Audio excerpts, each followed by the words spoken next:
Hello everyone, welcome back to the Bushcraft in the Wilds channel. In today's video, I'm taking you along on some of the best moments from my 7-day survival journey, deep in the tropical rainforest, where I begin building a treehouse shelter using only natural materials and simple hand tools. I hope this video brings you relaxation, inspiration, and a chance to experience the raw beauty of life deep in the wilderness. I found a massive ancient tree deep in the forest. Most of its branches had already broken away over time, but the main trunk was still incredibly solid and strong. After carefully exploring the area, I decided to choose this place as the location for building my shelter. The first thing I needed to do was clear the area around the ancient tree and create a path to climb up the trunk. After many years abandoned in the forest, the base of the tree had become covered with thick grass, rotten branches, and tangled roots. Once I had enough space to work, I began building a wooden staircase to climb up the massive tree trunk. Because the shelter would be built high above the ground, creating a strong and safe access route was extremely important. I used a hand drill to create strong holes in the giant tree trunk, then carefully hammered wooden beams deep into place to support the staircase. Because the shelter would be built high above the ground, every connection needed to be strong and secure. Working on the massive tree was both difficult and dangerous. Each wooden beam had to be measured and fixed carefully by hand to make sure the staircase could safely support weight over time. Step by step, each wooden stair is carefully reinforced and secured by hand to ensure the entire structure remains stable and safe. Because the shelter is built high above the ground, even the smallest mistake could become dangerous later on. Although the work is slow and physically exhausting, safety is always the most important part of the construction process. After finishing the staircase, the next step was shaping the main frame of the treehouse shelter. This would become the foundation for the entire structure, built high above the ground. I decided to use forest vines as the main material for building my shelter. Deep in the tropical rainforest, these natural vines are surprisingly strong and flexible, making them perfect for tying and securing the wooden structure together. Instead of using nails or modern materials, I carefully collected long forest vines from around the area and used them to bind each part of the frame by hand. Although this method takes much more time and effort, it allows the shelter to blend naturally into the surrounding forest. Each knot had to be tightened and secured very carefully to make sure the structure remained stable high above the ground. Because over time, strong winds and constant moisture in the rainforest could easily weaken weak connection points. Little by little, the wooden frame slowly became stronger and more complete, supported almost entirely by natural materials gathered directly from the forest itself. Not only did I need thick forest vines, but I also had to collect many smaller ones as well. The large vines would be used to secure the main structural frame, while the smaller vines would later be woven tightly together to cover and seal the shelter. Each type of vine had its own purpose during construction. The thicker vines provided strength and stability, while the thinner ones were flexible enough to create woven walls and flooring. For the treehouse, while collecting vines in the forest, I took some time to roast a few sweet potatoes over the fire to regain some energy. Building a shelter almost entirely from forest vines requires an enormous amount of material and physical effort. Day after day, I had to continuously search for, cut, and carry large bundles of vines back to the construction site. Especially because the entire structure would depend heavily on these natural bindings, the amount of vines needed was far greater than I originally expected. The most difficult part of building a shelter using forest vines is shaping the structure and securing everything firmly in place. Unlike working with solid wooden walls or modern materials, the entire shelter depends heavily on how strong and stable each binding point is. Every section has to be tightened carefully by hand to prevent the structure from shifting or becoming unstable later on. Especially because the shelter is built high above the ground, even a small weak connection could become dangerous over time. The vines also naturally bend and move while being tied together, making the construction process much more difficult and time-consuming. Sometimes I had to untie and rebuild the same section several times just to achieve the right shape and strength. After finishing the main frame of the shelter, the next step was building the floor. Because the entire structure was suspended high above the ground, the floor needed to be strong enough to support both the weight of the shelter and all the movement during daily living. I decided to use a combination of wood and bamboo to create the flooring. These were materials that could be found easily in the forest, while still being lightweight, durable, and flexible enough for construction high up in the trees. Large wooden poles were first secured tightly across the frame to create the main support base beneath the floor. After that, thinner bamboo sections were carefully placed side by side to form the walking surface of the shelter. Although the design looked quite simple, every section still had to be tied and reinforced very carefully by hand, because even a small weak point in the flooring could become dangerous later on while moving around above the ground. The sound of bamboo and wood slowly locking together echoed quietly through the forest as the treehouse gradually began to look more and more like a real home. I also intentionally left an opening in the floor to create a pathway for climbing up and down the shelter later. To make the structure stronger and more stable, I decided to use smaller wooden poles to create an additional support frame around the shelter. These smaller supports would help distribute the weight more evenly and prevent the main frame from shifting while working on the roof later. Because the entire shelter is built high above the ground, every part of the structure needs to be reinforced carefully. Strong winds, rain, and constant movement on the platform could easily weaken unstable sections over time. I slowly tied each small pole into place using forest vines, carefully shaping the frame little by hand.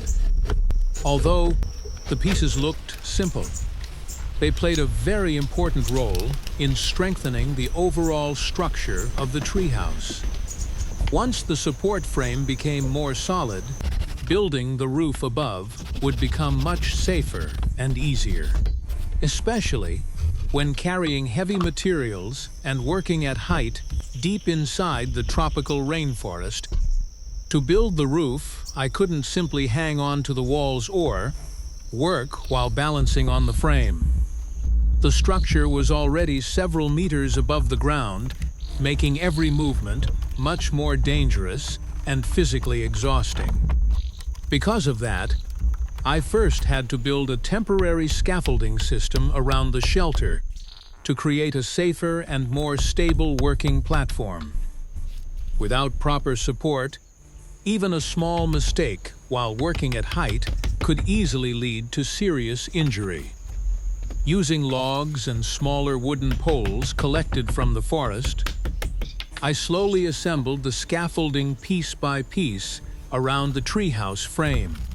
Every support point had to be tied tightly with forest vines to make sure the entire platform remained stable while carrying weight. Although the scaffolding was only temporary, it still needed to be strong enough to support both my body weight and the heavy materials used for the roof.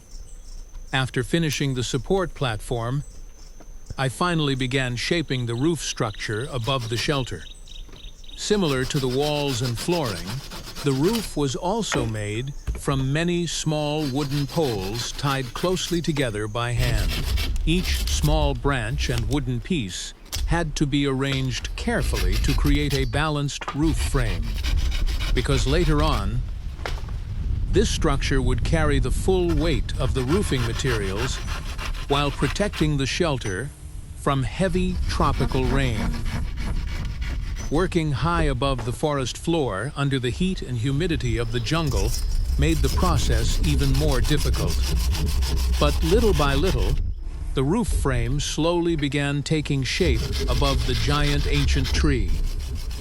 At this point, the hidden shelter was no longer just a simple wooden platform in the trees. It was gradually becoming a real home, suspended quietly above the rainforest. After finishing the entire roof frame, I began weaving and wrapping forest vines across the structure. The vines would run continuously from the top of the roof all the way down the sides of the shelter, slowly creating the outer layer for the treehouse. This stage required a huge amount of patience, precision, and careful handwork, because every section of vine had to be pulled tightly and positioned correctly to keep the structure both stable and balanced. I slowly worked from the highest point of the roof downward, wrapping each layer of vines one after another around the wooden frame. The process was extremely time-consuming, but it helped strengthen the shelter while also creating a more enclosed and protected living space. The forest vines naturally bend and twist during weaving, making the work much more difficult than it looks. Some sections had to be adjusted several times just to maintain the right shape and tension. Working high above the ground for long hours also demanded a great deal of focus and balance, especially under the heat and humidity of the tropical rainforest, where even simple tasks quickly became exhausting. Little by little, the shelter slowly disappeared behind layers of woven forest vines, blending naturally into the giant ancient tree, as if it had always been part of the forest itself. After finishing the roof, I continued weaving and reinforcing the walls surrounding the shelter. Compared to the roof, this stage required even more time and attention to detail because the walls would directly protect the living space inside. Using smaller forest vines and thin wooden branches, I slowly worked around the entire structure by hand, carefully covering each open section little by little. Every layer needed to be woven tightly together to help block wind, rain, and insects from entering the shelter. Working around the outside of the treehouse was also much more dangerous. Since most of the work had to be done near the edges of the structure, maintaining balance and moving carefully became extremely important. As the woven walls gradually surrounded the shelter, the entire treehouse began to feel more enclosed, warmer, and safer. No longer just a simple wooden frame in the trees, but slowly transforming into a real hidden home deep in the rainforest. To complete the entire shelter, a massive amount of forest vines was needed. Almost every part of the house depended on them, from tying the wooden frame, reinforcing the walls, to weaving the roof and surrounding structure together. Day after day, I had to continuously search for and collect long, strong vines deep in the forest. Although they looked simple, these natural vines became one of the most important materials for building the entire treehouse. After finishing the woven frame of the shelter, I took some time to go deeper into the forest to look for wild fruits and boil water to drink. After many hours of working high above the ground, my body was already exhausted from the heat and constant labor. Deep inside the tropical rainforest, finding clean water and small food sources along the way became an important part of maintaining energy each day. Although the meal was simple, the fresh forest fruits and hot boiled water helped me recover a little strength before continuing the construction. While waiting for the water to boil, I took the opportunity to begin weaving the window for the shelter. Just like the rest of the treehouse, the window would also be made entirely from natural materials collected directly from the forest. Using small branches and flexible forest vines, I slowly shaped and tied the frame together by hand. Although the design was simple, every part still needed to be carefully woven and secured to make the structure strong and balanced. Little by little, the rough materials from the forest slowly turned into a real window for the hidden shelter above the trees. The window could now be lifted smoothly using a rope system and secured firmly in place once opened. Although the mechanism was simple, it made the shelter feel much more complete and comfortable for daily living. Fresh air and natural light could finally flow freely into the treehouse, while the woven walls and roof provided protection from the harsh rainforest weather outside. At this point, the shelter was finally about 90% complete. After countless days of cutting wood, collecting vines, weaving walls, and building high above the ground by hand, the hidden treehouse was slowly becoming a real home in the middle of the tropical forest. Although the treehouse was nearly complete, the roof still needed to be reinforced further to properly protect the shelter from harsh sunlight and heavy tropical rain. Without an additional protective layer, water could still slowly seep through the woven structure during long storms. To strengthen the roof, I plan to cover the upper surface with layers of soil and natural materials. But transporting large amounts of dirt high above the ground would not be an easy task. Because of that, I decided to weave a small basket by hand to make carrying soil up to the roof much more convenient. Using flexible forest vines and thin branches, I slowly shaped the basket, little by little, beside the shelter. Even though it was only a small tool, the basket would play an important role during the roofing process.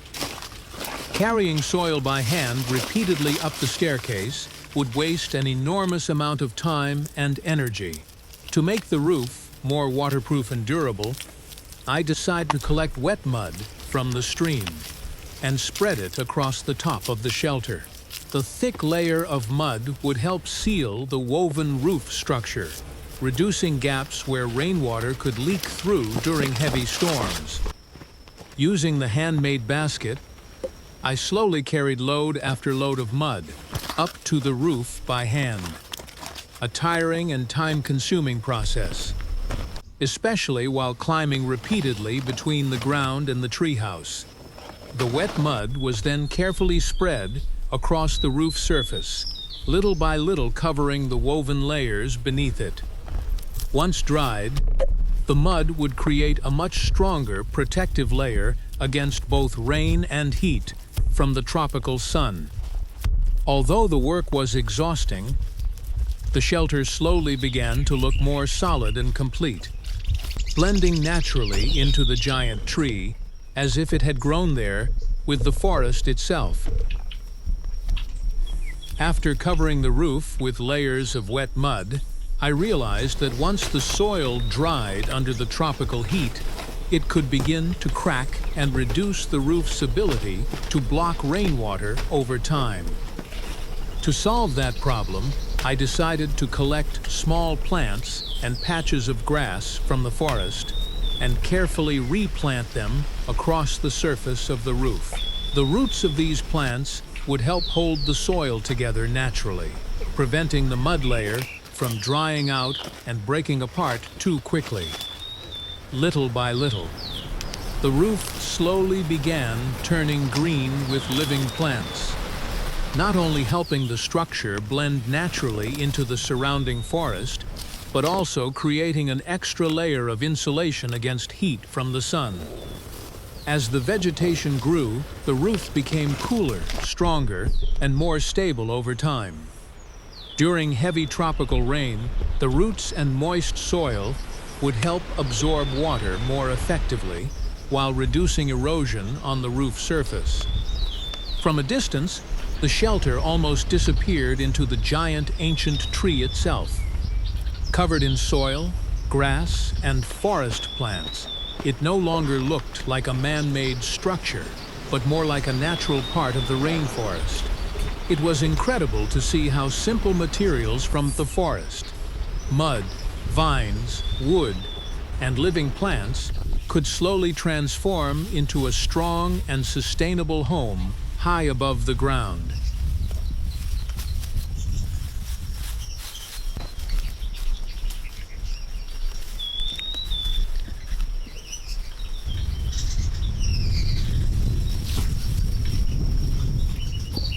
After finishing the roof, the entire shelter slowly began to resemble a giant bird's nest hidden high in the trees. Layers of woven vines, branches, mud, and green plants blended naturally together around the ancient tree. Not only did he cover the outside of the roof with mud, he also applied an additional layer of wet clay and mud along the inside walls of the shelter. This extra layer would help block wind and rain much more effectively, especially during long storms in the tropical rainforest. Because the house was built mainly from woven vines and wooden branches, small gaps could still allow cold wind and moisture to pass through the walls. Covering the inside with mud helped seal those openings while making the shelter feel warmer and more protected. Using his hands and simple wooden tools, he slowly spread the mud across every section of the woven walls, little by little. The process was messy and physically exhausting, but it greatly improved the durability and insulation of the entire structure. As the mud layer gradually dried, the inside of the shelter became darker, quieter, and much more solid. The woven treehouse that once felt open to the forest now slowly transformed into a secure living space hidden high above the ground. To stay warm during the cold nights in the rainforest and make cooking inside the shelter more convenient, I decided to build a small stove directly inside the treehouse. This would become one of the most important parts of the shelter, especially during long periods of rain and strong winds. For the main materials, I chose to use natural stones and termite clay collected from the forest. Termite soil has a very dense and durable structure, making it extremely useful for building fireplaces and traditional stoves. I first carried large stones up into the shelter, one by hand, slowly arranging them together to form the base of the stove. Because the entire house was built from wood and woven vines, every part of the fire area had to be planned very carefully to reduce the risk of heat spreading through the structure. After finishing the stone foundation, I began covering the gaps with layers of wet termite clay. The clay helped bind the stones together tightly, while also improving the stove's ability to retain heat. After finishing the main structure of the stove, the next important step was building a chimney system to direct the smoke outside the shelter. Because the treehouse was almost completely enclosed with woven walls and a mud-covered roof, proper ventilation became extremely important for both safety and daily living. While searching through the forest for materials, I discovered an old, hollow tree trunk that had already rotted naturally inside. Even though the center was empty, the outer wood was still surprisingly strong and stable. The hollow trunk immediately seemed perfect for use as a natural smoke pipe. Its long cylindrical shape would allow smoke from the stove to travel upward and escape through the roof more easily. Instead of spending days carving a chimney by hand, this naturally hollow tree saved an enormous amount of time and effort. It also blended much more naturally with the overall design of the shelter to make the chimney stronger and help the mud stick more securely to the surface. I decided to wrap an additional layer of forest vines around the outside of the hollow log. These tightly woven vines would act like a natural support net, helping reinforce the entire chimney structure. Because the chimney would be exposed directly to heat, rain, and strong winds above the roof, the outer layer needed to be as stable and durable as possible. Without enough support, the mud coating could slowly crack and fall away over time. Using long, flexible forest vines, I carefully wrapped the entire chimney section by hand, tightening each layer little by little around the wooden surface. The process was slow and physically tiring, but it created a much rougher surface for the mud to grip onto later. After finishing the woven outer layer, I began covering the entire chimney with thick, wet mud. The mud slowly filled every gap between the vines, sealing the structure together into one solid piece. After finishing most of the important structures inside the shelter, I began building a simple wooden bed for sleeping. Using straight wooden poles collected from the forest, I carefully arranged and tied them together by hand to create a stable sleeping platform above the floor. Although the design was simple, the bed still needed to be strong and comfortable enough to rest after long days of exhausting work deep in the rainforest.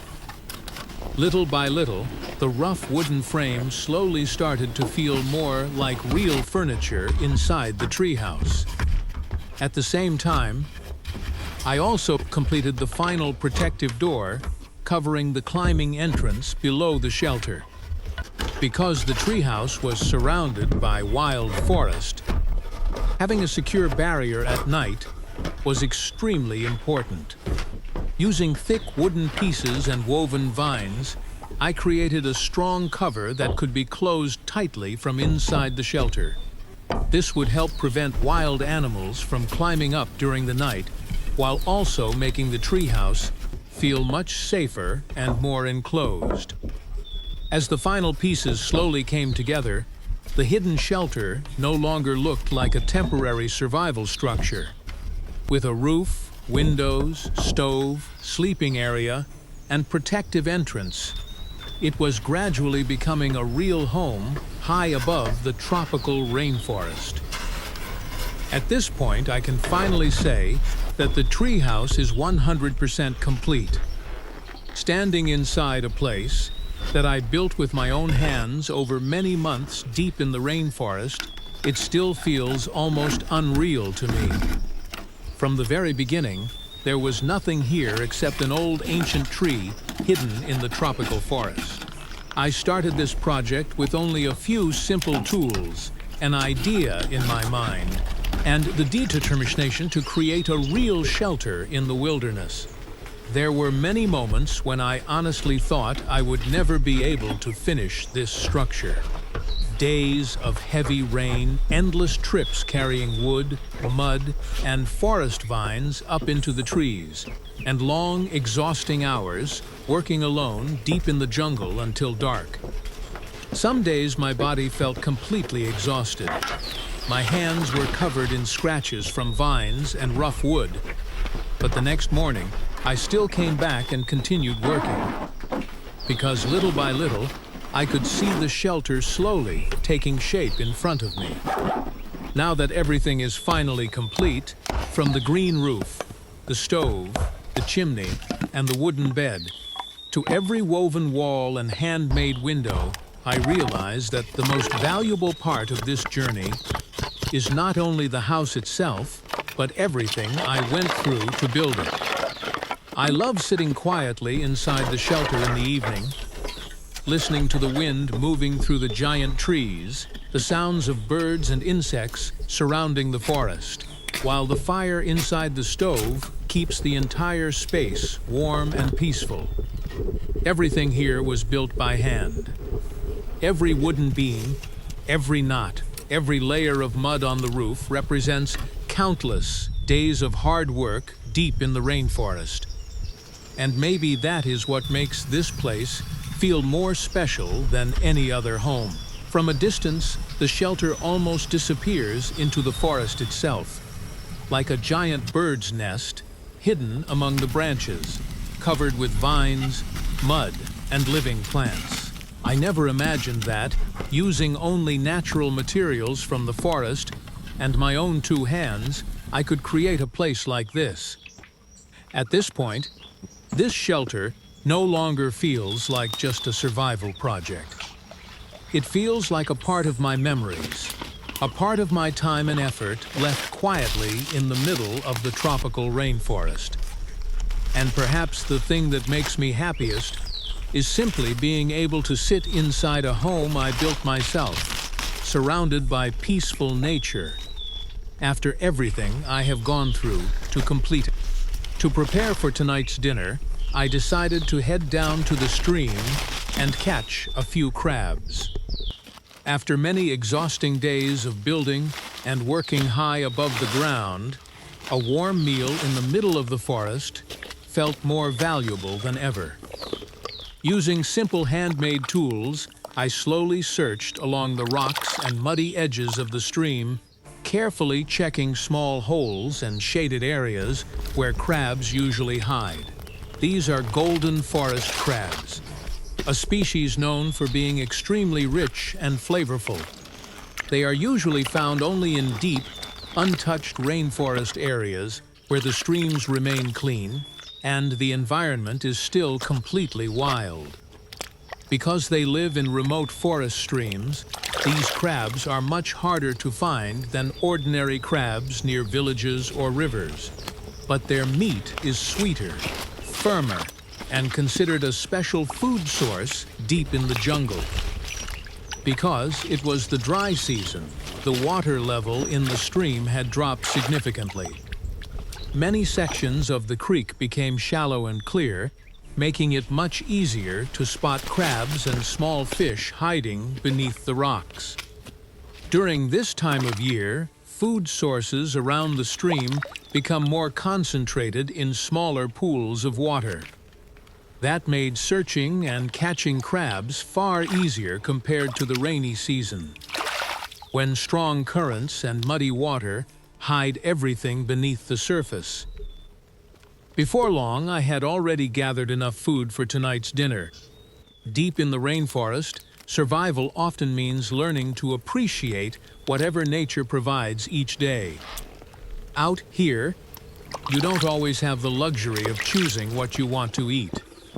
Some days you may find fish, crabs, wild fruits, or edible plants, while other days there may be almost nothing at all. That's one of the hardest parts of living in the wilderness. You have to constantly adapt to the environment and make use of whatever food is available around you. Even a simple meal caught from a shallow forest stream can feel incredibly valuable after a long day of working and surviving deep in the jungle.